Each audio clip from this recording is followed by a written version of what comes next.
Yeah, so with the concepts that we came up for this project, one of the really important things was looking at the feedback that we got from the local community. So for about 6 months, we did a lot of engagement with various groups around Bradford and trying to understand what it was that they wanted to see from the rebrand. And one of the big things that came out of that process was this idea of space. So we originally ran with this sort of 4 different concepts that looked at how we could take space and use that as a visual motif throughout the design. So one of them was based on the architecture of the building. So that was using doors and windows as inspiration and how we could maybe change the shape of an image frame. One of them was coming up with a flexible system that would respond to the imagery itself that the artist provided. Another one looked at this idea that Bradford Arts Centre was the home of arts within Bradford. So we used the motif of a house throughout, and then the last one was based on this idea of traditional stage shapes. So throughout history, stages have often been different shapes. So you have circular stages and things like that, and rectangular stages. So we looked at how we could use different shapes there. And through that process, we ended up settling on the concept that looked at flexibility for the imagery provided by the artist itself. So we ended up developing a concept that used like a responsive image frame that took up the space of a layout depending on the text that was typeset around it. So one of the things that was really important while developing the concepts was to look at how the brand could be used in a range of different scenarios. So we look at things that Bradford Arts Centre use every day and we start there, but then we also bring in things that show potential for what it could be. So some of those things include large things, so things like billboards and things like that might not be done now, but could be done in the future. We also look at small things, so things like stationery like pens, so we think about how the logo might work in the most restrictive conditions, and that gives us a really good overview of sort of scale and where we might need to fix problems with how things are typeset and things like that.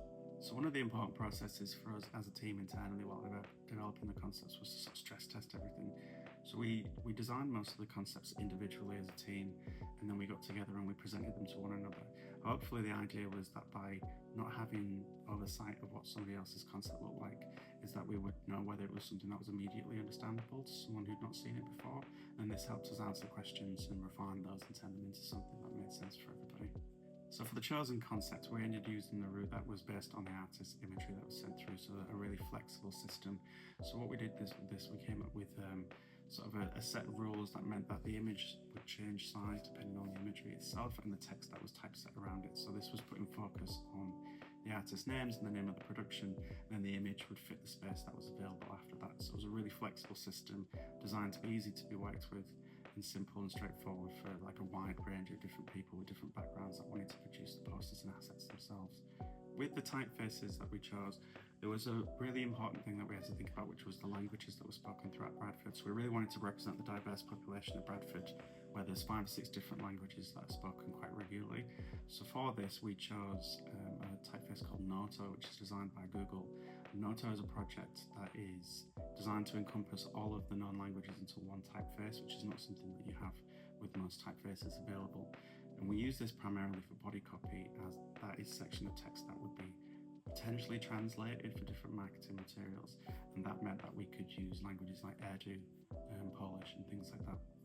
We also used like a main brand typeface, display typeface, that had lots of letter forms that are sort of inspired by South Asian scripts, and this meant that we could retain a link to the organisation's history as Kala Sangang in a subtle way, and then the language supported with that typeface is quite good, but usually because that's used to typeset things like proper nouns and production names, that wouldn't really be translated, so it gave us a really good sort of contrast between something that was really fun and really exciting and then a more practical body typeface that allowed us to be accessible from a language point of view. So with the logo, there was a practical challenge that we needed to overcome, which is the typesetting of the name Bradford Arts Centre. So typically with typesetting, you want the first line to be longer than the second line, but if we looked at the name of the organisation and we used Bradford Arts, it separates the Arts Centre part of the logo, so it felt awkward to read for a lot of users. So one of the things that we did to overcome that problem was we introduced an underscore that was designed to represent the idea of a stage and of the space where people could come in and create something. And this meant that we could fill the space next to Bradford in the first line while keeping Arts Centre on the second line, improving the readability of the name when it's typeset within the logo.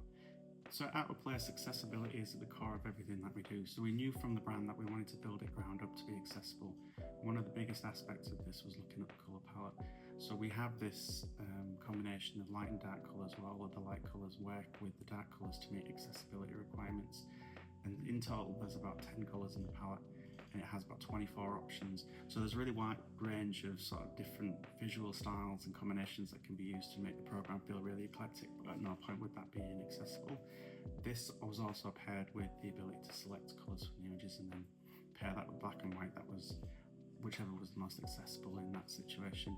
And this meant that when we got to the stage of designing the website, that we didn't have to worry about the combinations at that point being inaccessible and having to go back and change the brand. Yeah, so one of the important things about any project, branding project, is trust. So that's twofold. So it's on behalf of the agency trusting the client, and the client also trusting the agency in turn. From the very beginning of the project, it felt like both parties trusted each other quite a lot. We worked in collaboration really well. Everyone understood the process, what needed to be done, the user engagement, and what the aims of the project ultimately were. So together, it's felt like a really good project to work on. It's been really exciting and just had a really positive vibe from the beginning. So seeing that come through in the work has been really great, and seeing everything go up around the building and seeing signs up around Bradford and things like that looks wonderful.